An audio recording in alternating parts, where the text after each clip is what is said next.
Hi, my name is Cegielski, tech ed teacher here at the Leavestrom High School, and me and Mr. Roscheib and Rachel Odegaard run the tech ed department and oversee Cardinal Manufacturing. This is my 21st year here, but I started this model of teaching back in 1998 at the Anago High School, fresh out of college, got into the teaching and just took over a shop that wasn't where I wanted it and wanted to raise the bar and have higher expectations and provide opportunities for students to gain technical skills, but more importantly, I saw the need for employability skills and professionalism and communication and problem solving and learning to work with vendors and learning to break down tasks and just learning to be an employee. I go out all the time, and I've done this for years and years and years, where I meet with industry people. I've worked in the industry. High school, I worked in manufacturing. College, I worked in manufacturing as a welder, a machinist, had experience. I always like to tour, see what's happening, both in my Anago jobs where I was from 1998 to 04, and now from 05 to present, working in manufacturing. I say, the industry has a need. The industry needs the next workforce, the people. The schools have the people. We should work together and communicate. We're basically manufacturing here at school. We take our raw material as a kindergartner and we're grooming them through the years of 12, 13 years of education. I'm trying to produce a product for the employers to use.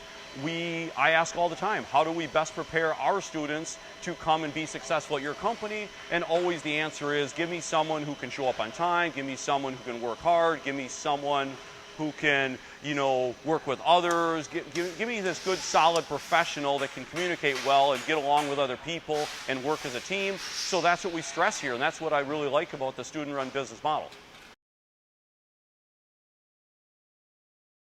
So we work with all these companies and we ask them, and they just tell us what they want, and then we tell the students, and we work on all these skills from 7th grade, literally how to walk through a door and how to shake hands and how to greet someone at the door and just how to handle yourself professionally, how to be organized, and how to start acting in a very professional way, from body posture to hand placement to meetings to eye contact to going out to eat with vendors, traveling sometimes, and just I'm of course biased a little bit. I've been doing this model of education since 1998, so it's been a while, but it's been the best method I've seen to teach students and prepare them for their future.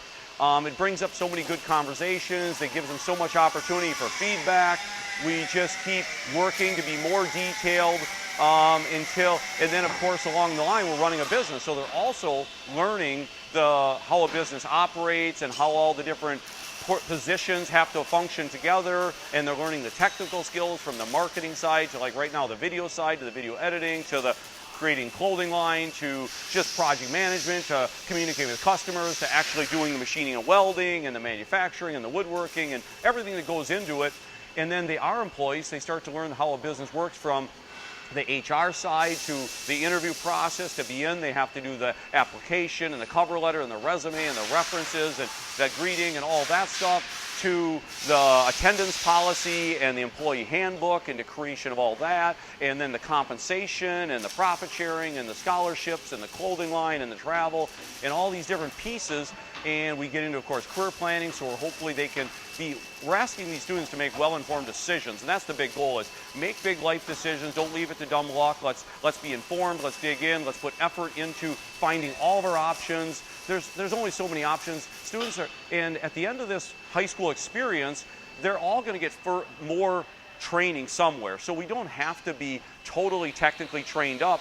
We have to have foundational knowledge and have solid life planning and solid fundamentals and solid employability skills, so they can go be successful wherever they choose, because some are going to choose technical colleges, some are going to choose university after high school, some are going to choose to enter an apprenticeship, some are going to choose a military branch, some are going to choose to go and get a job and go for further on-the-job training.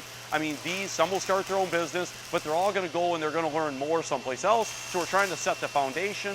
And then we talked about money, because the best time to start the retirement plan is before you actually start working, because you have 40-some years for this to compounding interest. So we bring in financial advisors, we match their Roth IRA, we want to work with them so they have an understanding, so they get started at a very early age.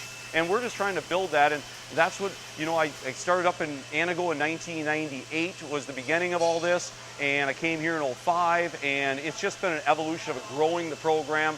And here was kind of the vision we're at. We have a 22-person student-led business who have high technical skills. The shop is clean, organized, well-run. Of course, there's more improvement. We're never ending. We're striving for continuous improvement, but we're pretty happy where we're at right now. And now the initiative is Cameron's new position, putting out this new YouTube, putting out more content, putting out video, putting out more resources so that we can potentially help more schools around the country replicate this and start their own student-run business.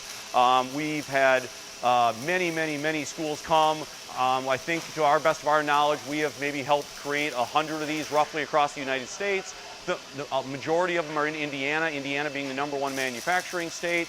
So it's fun to watch and fun to see all this grow and fun to see where it's going to take us. It's really fun to watch how these programs evolve and watch on our school and other schools, and when I was in Anago to Leave Strum now, because we're just like any other business. Every business in the world didn't start out major. It started out as a small business in someone's garage or basement or little building with a handful of employees, and it's no different than here. My first year, and back in 2007 that we started this business, it was me and 9 students, and we were just doing stuff. We didn't have a lot of equipment, we didn't have a lot of technical skills, but we had to start. We had to make some money. We would do jobs, and for $20 jobs, $40 jobs, we'd fix a trailer. We did what we could with the talent we had, with the equipment we had. I mean, I remember in here in the summers it would be super hot, and I mean there was no air dryers, there was no good equipment, there was no air conditioning, and I mean every day we'd make parts and we had to put them in Ziploc bags and spray WD-40 on them so they wouldn't surface rust at night. The air compressor was like a garden hose. We had no CNC equipment, we had no automation, we had no CAD CAM systems. I mean, we were running low tech, but again, we were still running a business. I think we worked really hard that first year, a lot of after school, a lot of fixing equipment to make a total profit of like $3,000 and we were celebrating. I was still $3,000 more than the previous year. And now we do jobs that are easily 3 to 5 to 7. We did a job last week for $7,000. I mean, so we've advanced our technology, we've advanced our equipment. The students are at a much higher level. It just keeps going every single year. The students back then did an amazing job, and they were the foundation. They started the company out, and every year we've built upon that, and we're going to be doing the same thing. I mean, I know I was on video. I can remember back 5 years, 6, 8 years ago saying, 5 years from now, we will be doing higher-end work with higher-end equipment. Well, here we are. We are doing that. And in 5 more years, we will be doing higher-end work with higher-end equipment. We will keep pushing the business just like every other one. We're striving for continuous improvement. We're striving to be for perfection. Our goal is to be better than perfect, which is unattainable, but we have a high standard set, and we will keep pushing. It's really fun to watch the progress and watch how the shop can just run now. It doesn't really need to be micromanaged. All the students have positions, and they know their responsibilities, and they do their job. And us as instructors can kind of walk around and communicate. I know this morning I was having a good talk about future and how to use our connections to their benefit and help set up job shadows and tours and interviews and just kind of strategizing. I think that's another big thing we're moving into, is teaching the kids to be strategic and put out effort and make a plan and investigate and gather information, and they can make really good, sound, informed decisions on their future and not just leave it up to dumb luck. Another fun aspect of the program has been the community support and how many community members support us in so many ways, whether that's coming out to our events, whether that's actually coming in and volunteering, whether that's donating some sort of raw material, expertise, talents, time.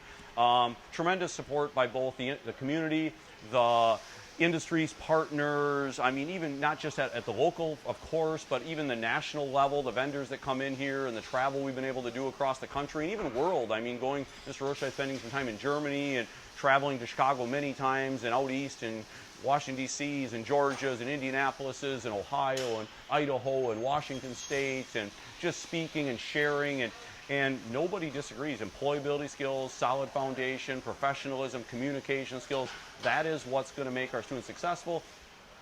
We know they're not all going to be machinists, so this is why we focus on the transferable skills, the skills that is going to benefit all of them, and they all gain this no matter what their position in car door manufacturers. They use this later in life. Thanks for watching today. Be sure to check us out on, I don't even have all this yet, but I know we have a website with content and podcasts and videos, Facebook page, Instagram page, TikTok now. I got to get connected on that. We got events coming up. We got resources on our website. We have a book we wrote about this program, all downloadable. We have hard copies if you need one. It's fun to keep creating more content to share out. So contact us if you got any questions.